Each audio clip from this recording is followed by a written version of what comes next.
राहुल गांधी जी से मैं उनसे लिपट के रोने लगा। राहुल गांधी जी ने मुझे सांत्वना देते हुए कहा कि आपके पिताजी तो शहीद हुए हैं और आप उन्हें देख पा रहे हैं, आप उनकी पूरी एक बॉडी को लेके जाएंगे, विधि विधान से अंतिम संस्कार कराएंगे। Your questions, their answers. Dialogue at Nation Next.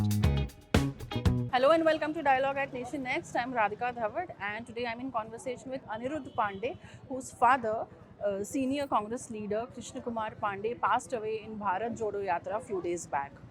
Anirudh, सबसे पहले तो I offer my deepest condolences. तो आप मुझे बताइए कि आपको जब पता चला कि आपके पिताजी को हार्ट अटैक आया तो आप भारत जोड़ो यात्रा में आप गए, तो राहुल गांधी जी के साथ आपका इंटरेक्शन हुआ, आपने बताया, तो क्या इंटरेक्शन हुआ है? जैसे मेरे को भारत जोड़ो यात्रा में मेरे पिताजी का देहांत हुआ, मैं भी वहीं था। मुझे एकदम से फ़ोन आता है कि आप कहाँ हो? मैंने बताया मैं भारत जोड़ो यात्रा में हूँ। मुझे सडनली ये खबर आती है कि आपके पिताजी नहीं रहे। मैं तो शॉक हुआ। शॉक होने के बाद में जब मैं हॉस्पिटल तक पहुंचा, पिताजी इस दुनिया में नहीं थे।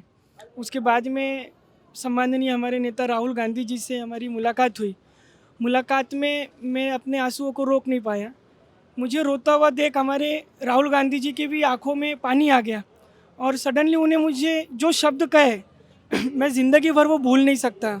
उन्होंने मुझे ये कहा कि मुझे मेरे पिताजी की याद आ गई और आप रोइए मत, क्योंकि देश के लिए कुर्बान हर कोई नहीं होता।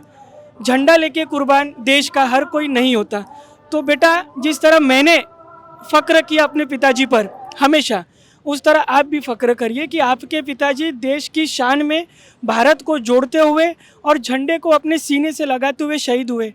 तो उस वक्त मेरे अंदर एक हिम्मत आई। मुझे लगा कि नहीं, मेरे जाना तो इस दुनिया में सभी को है, लेकिन मेरे पिताजी जिस तरीके से गए, वो मौत हर किसी को नसीब नहीं होती। शायद सच में मेरे पिताजी के वो कर्म थे, कांग्रेस पार्टी के प्रति वो कर्म थे, इस देश के प्रति कर्म थे, इस मिट्टी के प्रति, कि मेरे पिताजी भारत के झंडे को लेते हुए गए।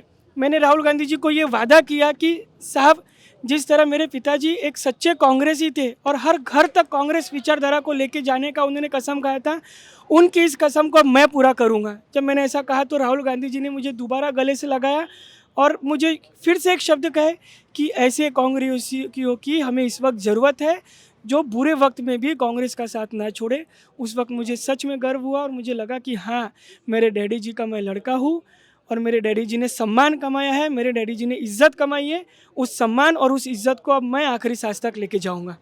एक और आपने इंसिडेंट बताया था कि आपकी जब राहुल गांधी जी से बात हुई तो उन्होंने कहा था कि आप एटलीस्ट अपने पिता को ऐसे देख पा रहे हैं।